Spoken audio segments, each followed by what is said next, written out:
Good morning all. ഞാൻ Ramakrishnan TB, SEBI registered research അനലിസ്റ്റാണ്. ഈ ഓഡിയോ കേട്ടതിന് ശേഷം ഡിസ്ക്ലെയിമർ കൂടി വായിച്ചു നോക്കണമെന്ന് താല്പര്യപ്പെടുന്നു. ഇന്ന് നമ്മൾ എക്സ്പെക്റ്റ് ചെയ്യുന്നൊരു ഗ്യാപ്പ് അപ്പ് ഓപ്പണിംഗ് ആണ്. കേന്ദ്ര ധനകാര്യമന്ത്രി ശ്രീമതി നിർമ്മല സീതാരാമൻ ഇന്നലെ രാത്രി 10:20 GST റിഫോം മെഷേഴ്സ് അനൗൺസ് ചെയ്തിരുന്നു. ഇന്നലെ ആരംഭിച്ച GST കൗൺസിൽ മീറ്റിങ്ങിൽ ആദ്യ ദിവസം തന്നെ ഇത്തരത്തിലുള്ള ഡിസിഷൻ എടുത്തിരിക്കുകയാണ്. ഇന്ത്യയിലെ ജനങ്ങളെ സംബന്ധിച്ച് വളരെ പോസിറ്റീവ് ഇമ്പാക്റ്റ് ഉണ്ടാക്കുന്ന ഒരു ഡിസിഷൻ തന്നെയാണ്. അതോടൊപ്പം തന്നെ നമ്മൾ ഇന്ന് ഏഷ്യൻ മാർക്കറ്റ് സിറ്റുവേഷൻ നോക്കുകയാണെങ്കിൽ ഏഷ്യയിൽ ചൈനീസ് ഹോങ്കോങ് മാർക്കറ്റുകൾ ഒഴികെ മറ്റ് മാർക്കറ്റുകളെല്ലാം തന്നെ സ്ലൈറ്റ്ലി ബെറ്റർ ആയിട്ടാണ് മോർണിംഗിൽ ട്രേഡ് ചെയ്യുന്നത്. അമേരിക്കൻ മാർക്കറ്റുകൾ ഇന്നലെ ഡൗ ജോൺസ് ഓൾമോസ്റ്റ് ഫ്ലാറ്റ് ക്ലോസിംഗ് ആണ്. അതേസമയം S&P 500 നാസ്ഡാക്ക് സ്ലൈറ്റ്ലി ബെറ്റർ ആയിട്ടാണ് ക്ലോസ് ചെയ്തിരിക്കുന്നത്.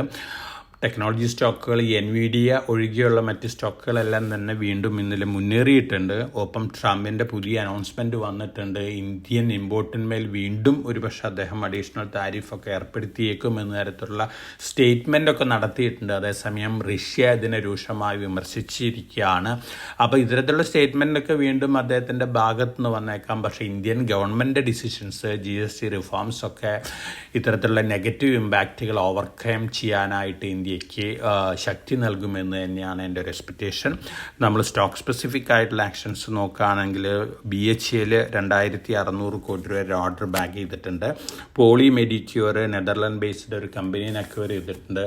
IDBI ഡിസ്ഇൻവെസ്റ്റ്മെൻറ്റ് ഡ്യൂ ഡെലിജൻസ് അവസാന ഘട്ടത്തിലാണ്. Fairfax, Kotak Mahindra bank, Emirates NBD ഈ ബാങ്കുകളാണ് വളരെ ആക്റ്റീവായിട്ട് ഡ്യൂ ഡെലിജൻസ് പ്രോസസ്സിൽ പാർട്ടിസിപ്പേറ്റ് ചെയ്യുന്നത് എന്നുള്ള റിപ്പോർട്ടുകളുണ്ട്. അതോടൊപ്പം തന്നെ സ്വിഗ്ഗി പ്ലാറ്റ്ഫോം ഫീ 15 രൂപയായിട്ട് ഉയർത്തിയിരിക്കുകയാണ്. മുമ്പ് 12 ആയിരുന്നു. മിനിഞ്ഞാന്ന് സൊമാറ്റോ 10 നിന്ന് 12 ആയിട്ട് ഉയർത്തിയിരുന്നു. അപ്പോൾ ഈ രണ്ട് കമ്പനികളെ സംബന്ധിച്ചും പോസിറ്റീവാണ്.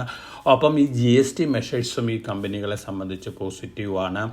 അതോടൊപ്പം തന്നെ നമ്മൾ മറ്റ് സ്റ്റോക്ക് സ്പെസിഫിക് ആയ ന്യൂസ് ഒക്കെ നോക്കുകയാണെങ്കിൽ വോഡാഫോൺ ഐഡിയ ഗവൺമെൻറ് പറയുന്നത് 10-12% ഈ വോഡാഫോൺ ഐഡിയയിൽ ഇൻവെസ്റ്റ് ചെയ്യാനായിട്ട് താല്പര്യമുള്ള ഇൻവെസ്റ്റേഴ്സിനോട് ഇൻവെസ്റ്റ് ചെയ്യാനാണ് ഗവൺമെൻറ് റിക്വസ്റ്റ് ചെയ്തിരിക്കുന്നത്.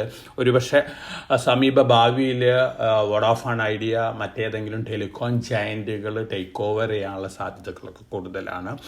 ഇന്നലെ ഫോറിൻ പോർട്ട്ഫോളിയോ ഇൻവെസ്റ്റേഴ്സിൻ്റെ ആക്ടിവിറ്റി നോക്കുകയാണെങ്കിൽ വീണ്ടും ഇന്നലെ സെല്ലേഴ്സാണ് 1159.48 കോടി രൂപയ്ക്കുള്ള സ്റ്റോക്കുകൾ അവർ വിറ്റിട്ടുണ്ട്.